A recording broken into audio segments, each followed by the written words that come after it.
Hello, Hopkinton, and welcome to the October 6th edition of the Hangout Hour. I'm your host for this first segment, Matt Clark. Tonight we have two segments for you. The first one is a pre-recorded segment where Jim sits down with a couple of lovely ladies from the Hopkinton Women's Club, where he talks with them about what made them join the club and also a couple of the upcoming activities with the club.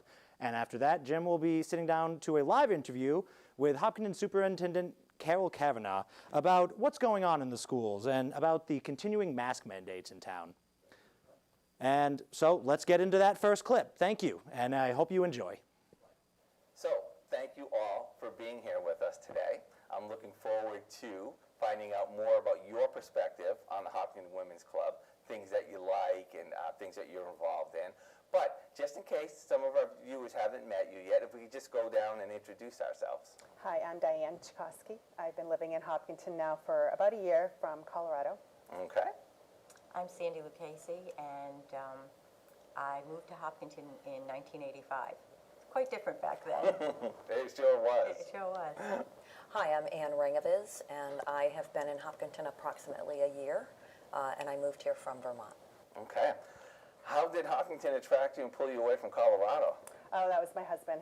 His job transferred here Okay. to Hartford, actually. But we chose Hopkinton for the school system. Yeah. Oh, yeah. Yeah. And how about you? I wanted to be closer to my children, Yeah. who both live in Massachusetts, and my 3 grandchildren. Very nice. Hey, and Sandy, I actually don't know this. Where did you come from before Hopkinton? Well, before Hopkinton, I had lived in the city in Harvard Square in Cambridge Okay. for about 5 years. Then I moved to Salem, New Hampshire for a year. And then I came to Hopkinton, and I actually was trying to get closer to my family. I think that's what usually drives most of us, Yeah. is getting close to your family. Yeah. And my family all lived in Rhode Island, and Hopkinton just seemed to be a good halfway family. That's it, right? Family, work, and schools. That's what makes Hopkinton a really great place. That's exactly, and the location. So, And one of the things that really makes Hopkinton a great place to live, which I say all the time, is organizations like yours. You know, the Hopkinton Women's Club is a community club where people just get together and share and learn and grow. And there are so many of those in Hopkinton. So I'm really interested, Diane, if you don't mind. So you've been here a year. How did you Right. find out about them? Well, I was just driving down the road, and I saw their banner, and so that caught my eye. And so I ended up calling Judy and talking with her. And it would be a great chance to meet new friends, since I was new to the area, and catching up that Yeah, way. yeah. And I assume, did you find that to be true? Did you meet some Yes, nice friends? yes. Well, during Zoom, it's kind of hard, but so I'm hoping that our meetings will start getting to be like one-on-one, or Right, a group. right. So about a year ago, so you actually haven't been to a meeting in person yet. No. Everything's been Zoom the whole Yes, time. so it's kind of hard, but it's still fun. It's still fun to get Yeah. away and do things like that. Yeah, I found at the beginning, everybody was like, how are we going to do this? And then you get used to it, and Yeah. things get better. And Sandy, how long have you been involved in the Women's Club? just recently, in the past Okay. year as well. And, I know it's been there for a long time and over the years, but, you can only do so many organizations and so many clubs, and this was like the perfect timing. It's just everything has its timing, and this was just it. And kind of like Diane, I just thought it was a really nice opportunity to meet some new women, and they're really great. And also just to join an organization that I think does the types of things that I like to be aligned with, fundraising and community work and that type of thing. And in the short time I've been there, I just really have a lot of respect for the women who are in this organization. From my perspective, they're just very low key, but they're always doing something. They're always raising funds for scholarships. They are reaching out to the community with different programs like backpacks or gift certificates for people who need them. They're constantly, working for the community. And so I'm really pretty new. And as Diane said, we really haven't had a chance to do a lot of interaction yet because of COVID. But I'm hoping as the year progresses that I can start to get much more immersed going forward, because I think it's a really good organization. Yeah. Over 100 years now. Isn't that amazing? It is. It's awesome. I didn't know that either for a long time. Before I joined, I just thought it was Hopkinton Women's Club, but it's a national Yeah. organization. So Yeah. it's quite huge. Huge. And Ann, how did you find out about the Well, Women's my Club? daughter lives in Hopkinton, Okay. and she's very active with the Hopkinton Moms Group. And she suggested that, it'd be a great place to meet people, because being new to an area, I still don't know a lot of people, but I had an opportunity to meet some great women who, like Sandy said, are very community-minded. As affluent as Hopkinton is, there is a lot of need here. And so it just feels really good to be aligned with an organization that does the backpacks for school, that does these scholarships, volunteers at blood drives. There's so many things that need to be done, and like Sandy said, they're quietly behind the scenes working on all of these things. Right. And it feels good to be part of this organization.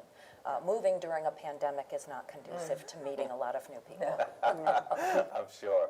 And you both have touched upon, backpacks for kids and stuff like that. Isn't it really, really interesting that in a town that is as affluent as Hopkinton can be, organization like Project Just Because, grows here. And not only does it help our community members, it helps a wider range as well. So one question I'm really interested in, because people like you are really cool, because you get involved, you're active in your community, and you bring a lot of skills and knowledge and interest and passion, all that stuff that makes an organization like the Women's Club really thrive. So before you were involved in the Women's Club, in your life, what are some of the other activities that you were really interested in and maybe volunteered at? Let's go this way this time. Sure. Starting when my kids were very young, I was very involved in the Girl Scouts, led my daughter through Daisies, Brownies, Junior Girl Scouts, always very active in PTO. I worked for 40 years for a financial services company, retired last year, and so still consulting with them. And so I like being busy, I like being involved, and so that's my story. That's great. PTOs are some really awesome people. I am fortunate that I teach a class up at the high school, so I see what some of our Hopkinton organizations do with the HPTO and the HEF, and it's just really impressive. So that's a great interest. And Sandy, what have you done? Well, my first volunteering was getting involved with recycling. That was in the early 90s. Okay. And that certainly does set a time, right? Recycling, when everybody started to think, what can we do to recycle? I had worked in high tech for 20 years, and a lot of people probably know digital and other companies as well, but that's certainly a long time ago.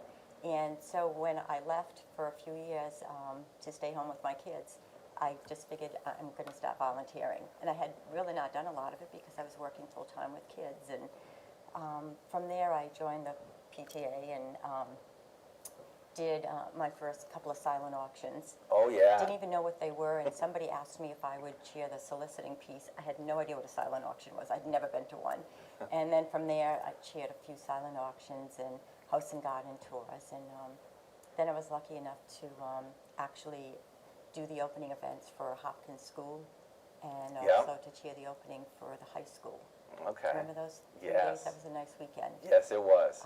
That was pretty crazy. But anyway, and then from there, worked on the endowment for Hopkinton, which is where we got to work together on fundraising. Yep, that was And, big. That was a big deal. That was a lot. That was a great event and a great organization.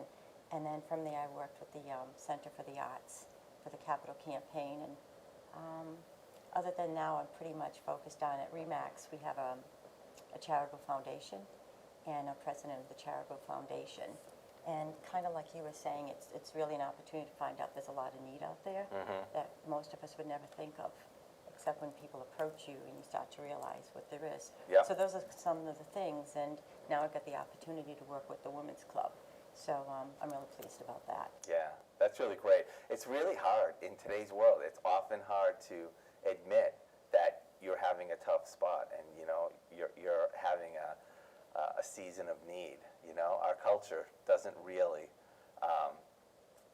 respond well to that, and it's unfortunate. And I'm really hopeful that with things like what you're doing and what Project Just Because is doing, that can help to really take some of the stigma away. Because, you know, bad times happen to everyone, and it doesn't matter. It doesn't have anything to do with who you are. But anyways, I'm soapboxing. Diane, tell us a little bit about you. For me, it was more at the schools for my kids when they were small, which doesn't seem too long ago. So I was doing a lot of volunteer work there, doing a lot of fundraising there, and then so this, bringing me out of the school system, is relatively new for me. So, but I like it, so it's very enjoyable. And then Project Just Because, I have done a few things there where I've made some birthday bags for them, and I didn't realize the need here either until I started talking with those women there too. So Yeah, that's great. yeah. All right, so now we've heard a little bit about you. We know where you come from. We know things that you've done in the past, and we know how you have heard about the Women's Club. And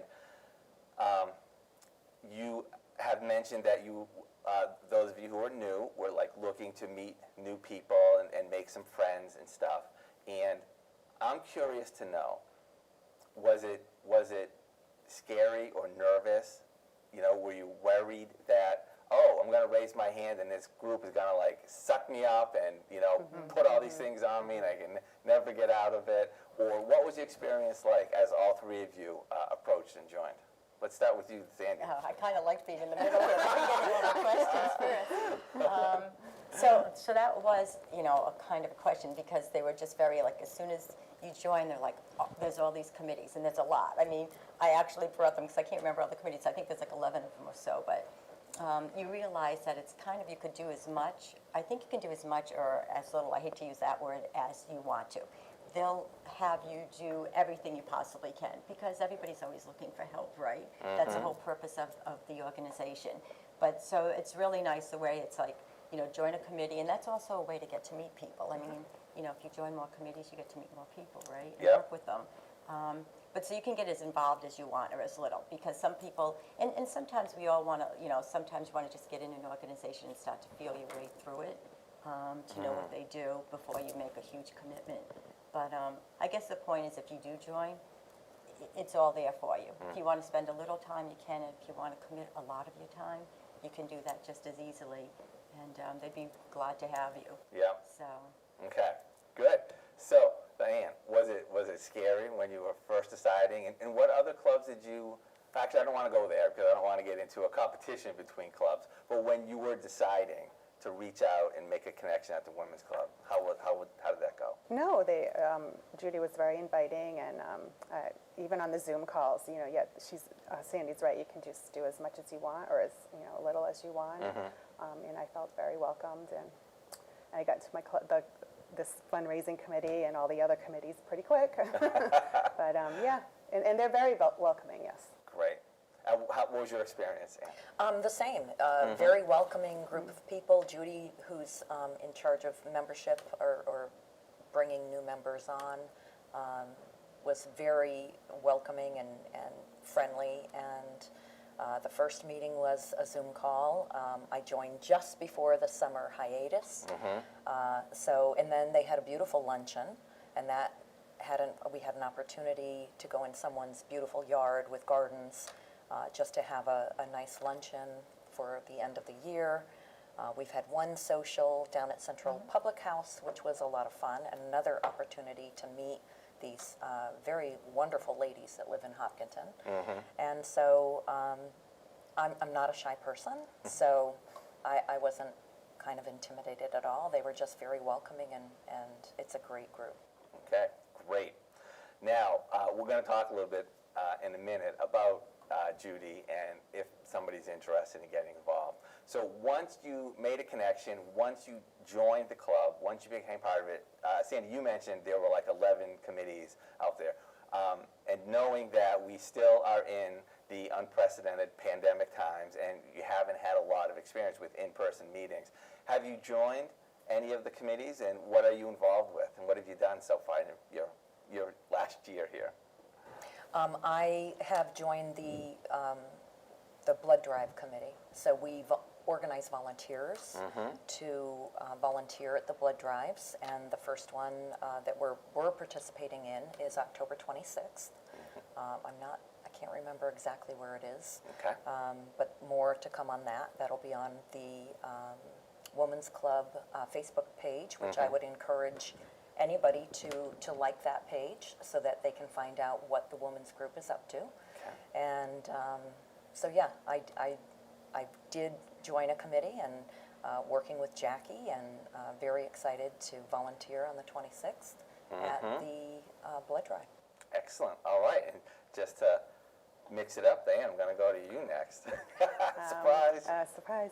Yes, I was put on the fundraising committee, and right now it's early on, so I'm not really sure. Okay. I don't think we've started anything yet.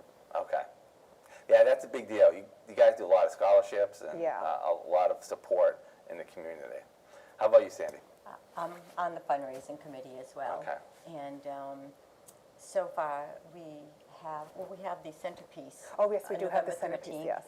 Marie Smith is going to be the person who's going to show us how to do holiday centerpieces, which will be really fun. So that's going to be, I believe it's our next fundraiser. We're looking right now into another one for the spring. We've just kind of got some thoughts together, and that's just a little tease. Okay, I like It's going to be it. next March. More details to come.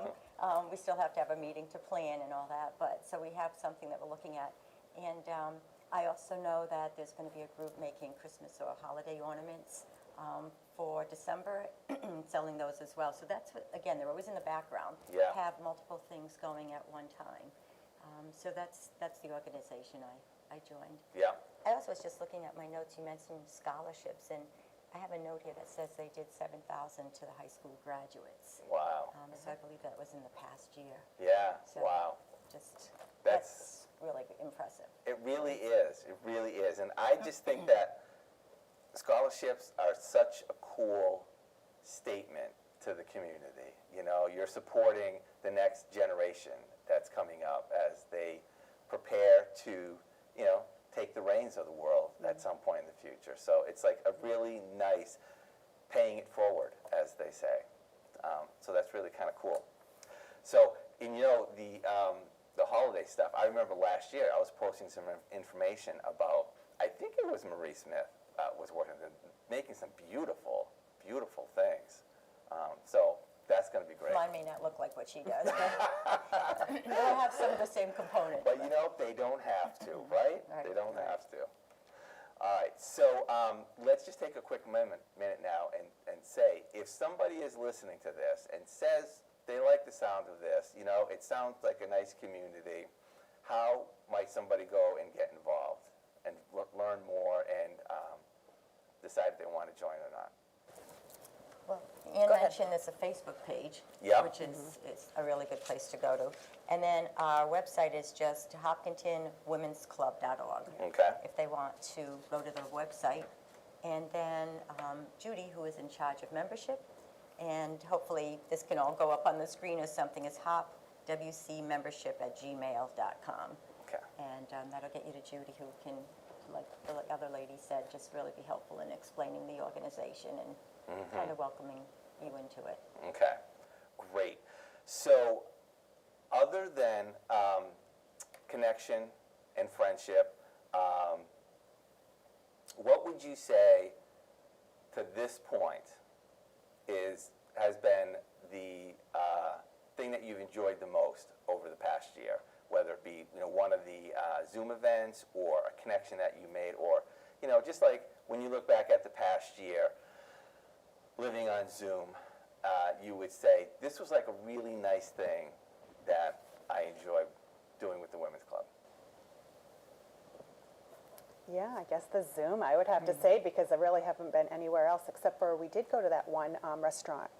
Central Public House. Central Public House, and so I did get to meet some other women there. So that was actually fun. That was Okay. a lot of fun. But yeah, I just can't wait till we can actually go to a meeting and sit around and actually enjoy each other's company and Yep. talk Yep. face to face. Okay, great. Well, and that's true. And I agree with Diane. That's probably been one of the most fun things we've done because we actually were in person versus Zoom. Yeah, Which we all know Zoom is great, but it's not it quite. fills a need. It fills a need. It's not quite making that personal relationship quite Yeah. as well.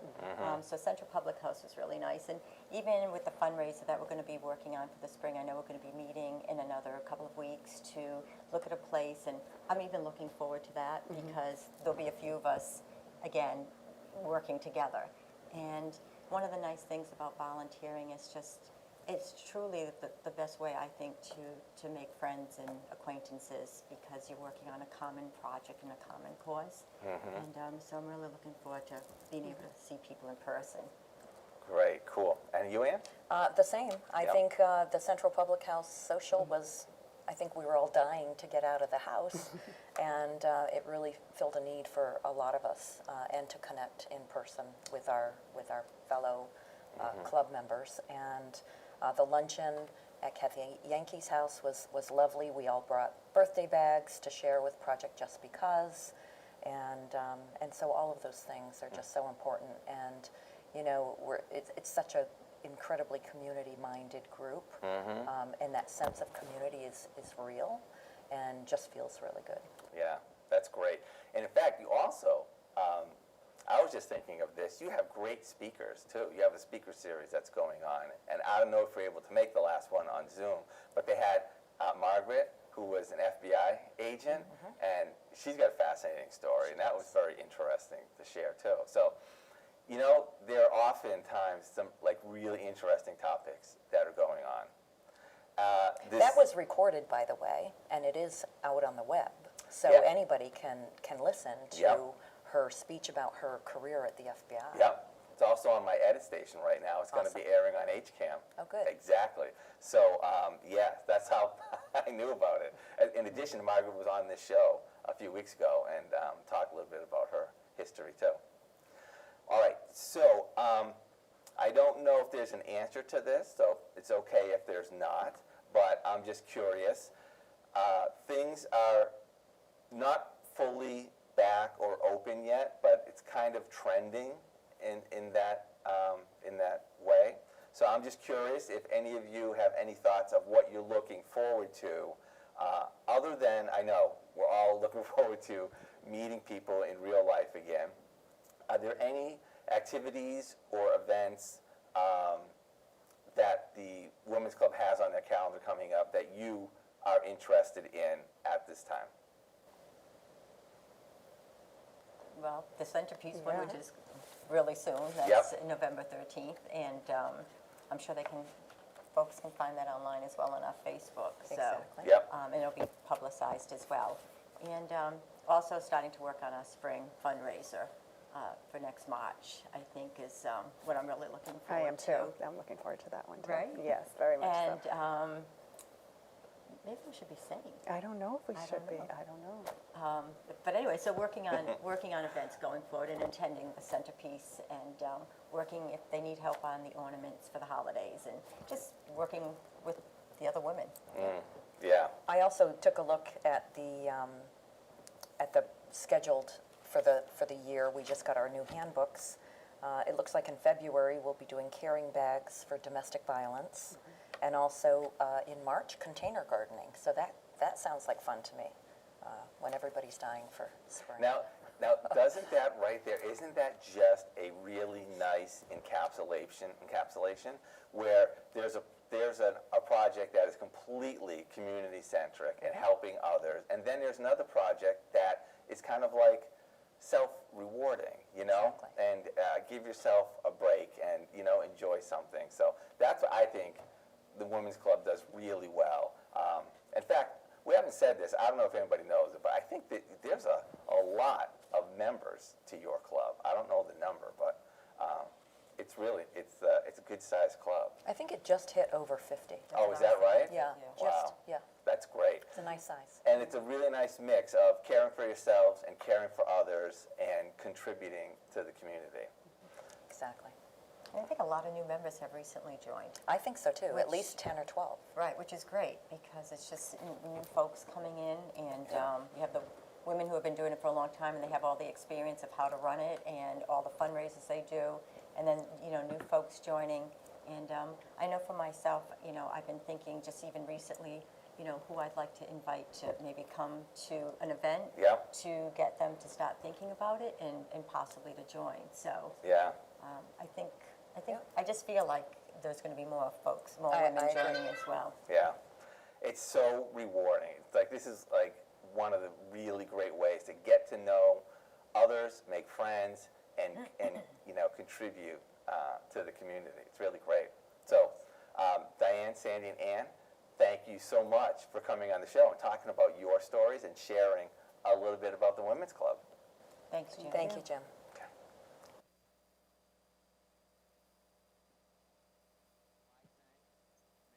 To the Women's Club for coming on and sharing about that. One of the things I really love about this program is we get to meet the people of our community and listen to why they do what they do, why they choose the community organizations that they choose to work for and support and help to make Hopkinton the great place to live that it is. So our thanks to them, and we look forward to seeing them on future shows as well. They got a lot of interesting stuff coming up. And I'd also like to thank Matt. I'd be remiss if I didn't say, Matt, thanks for starting off this show for us and getting us going. And coming up next, in our next segment, we'll be talking with our superintendent of schools, Dr. Carol Kavanaugh, who graciously gives us her time every month on the first Wednesday of the month so we can check in and see what's happening. So if she is ready, we're waiting for her. I know that she has joined us. She was at another seminar tonight, so she'll be joining us via Zoom. So we really appreciate her time doing that. So once they get her on the screen, we'll bring her in. I'm sure there's a lot of things going on. DESE, which is the organization in the state which makes a lot of rules and guidelines surrounding our mask mandates and everything else that was really important during the pandemic. She's in communication with them, and she can tell us what they're thinking, what's going on, as well as a couple other things that are happening. Now the school year, we're back, and it's still different. So we're looking forward to getting her perspective on how things are going and other things that she is working on. So can you hear me, Carol? You can.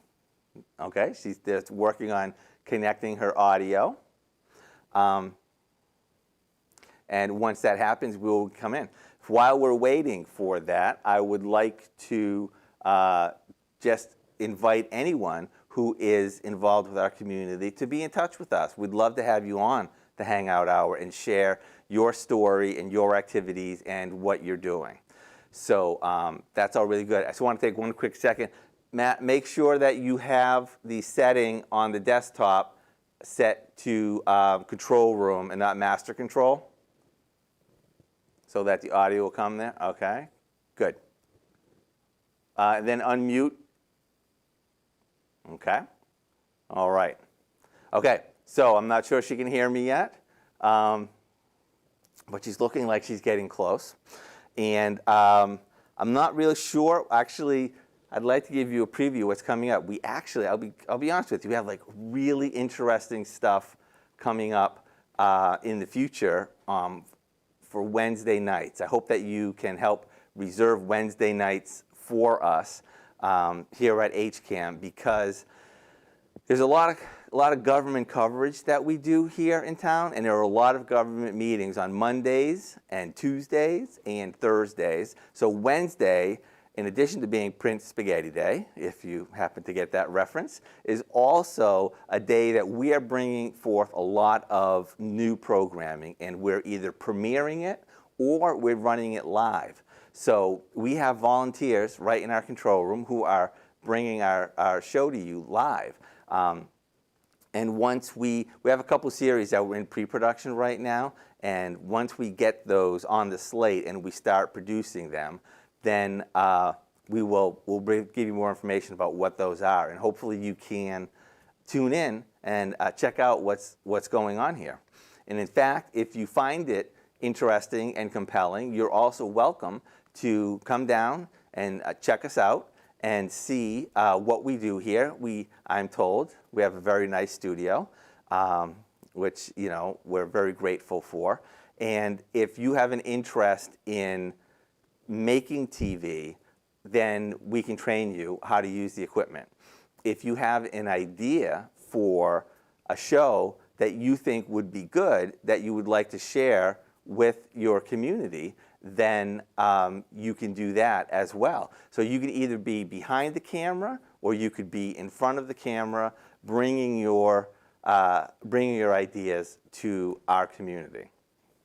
And if you happen to know a friend who may not have heard about HCAM, I ask you to let them know. Let's kind of spread the word.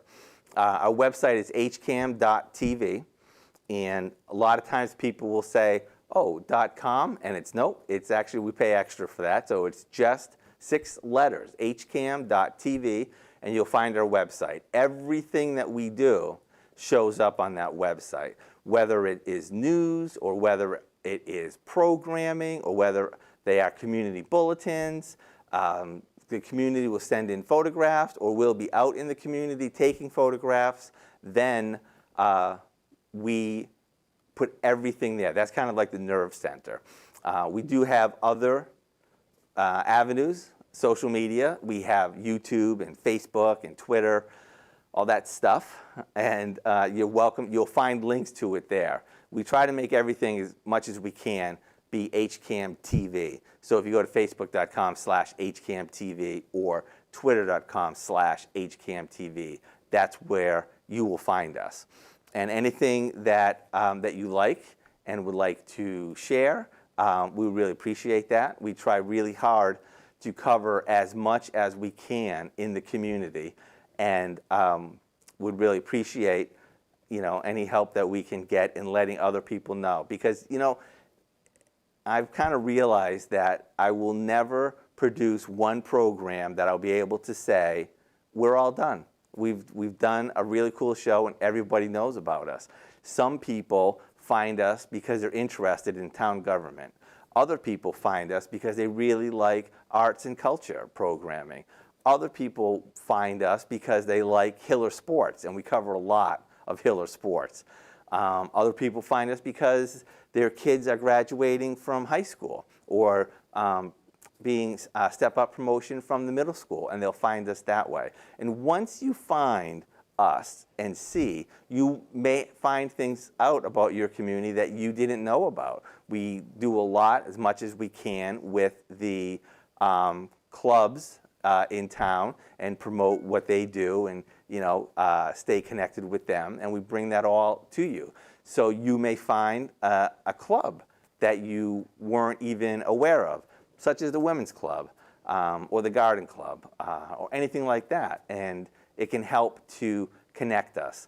Today is a very busy world. I know I don't have to tell you that. Today is a very busy world. When I was younger, there was nothing like that, and we would have to go everywhere and meet everybody face to face in real life. So today's world is so much busier that it can be very hard to get connected.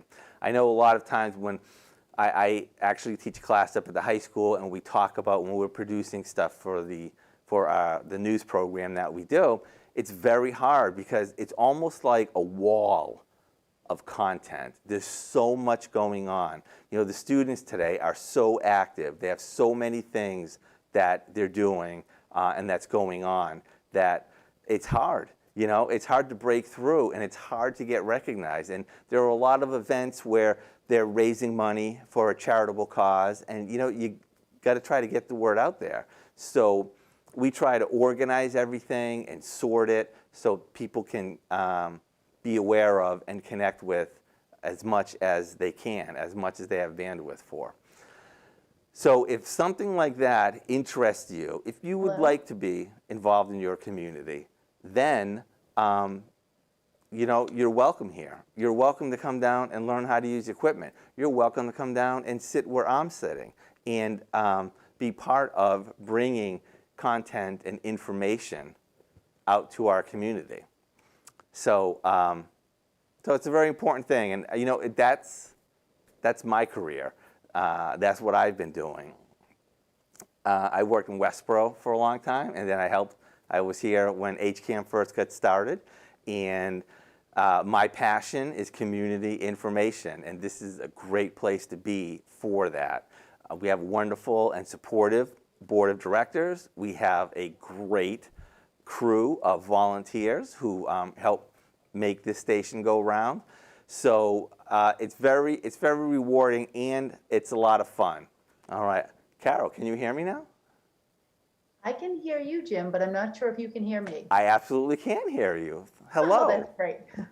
Hi. Very sorry about those technical troubles. We had actually, it was a lot going on, and so it was kind of a mess. Thank you for staying with us. My pleasure, always. All right, thank you for joining us as well. I know you were just at a seminar or something like that, so I really appreciate you taking the time to be here. Yes, well, thank you for having me. All right, so the first thing, of course, is the thing that you've been asked 1,000 times. What's happening with DESE and the mask mandates in Massachusetts for schools? Okay. In a recent meeting that we had with Commissioner Riley, he did indicate that if you have a single school that is vaccinated above 80%, and when we say above 80%, we really mean the faculty, the staff, the students, the administration, everyone in the building constitutes vaccination rates above 80%, that you can petition the Department of Elementary and Secondary Education and go for mask removal. So, yeah, it's very interesting. Wow. Now, I must say, I do know that I believe that Hopkinton High School is above 90%. Yes, that is true. I have no idea. No, go ahead. Yeah, certainly Hopkinton would qualify for this. Hopkinton High School, I should say. Okay. So I have no idea where Hopkinton Middle School is on the gamut. Do you know that number? So the interesting thing about the middle school is that the sixth graders are not eligible for vaccination yet. Most of them are not because they haven't reached, age 12. So right now, the middle school wouldn't qualify, I don't think, because about a third of their students would be unvaccinated.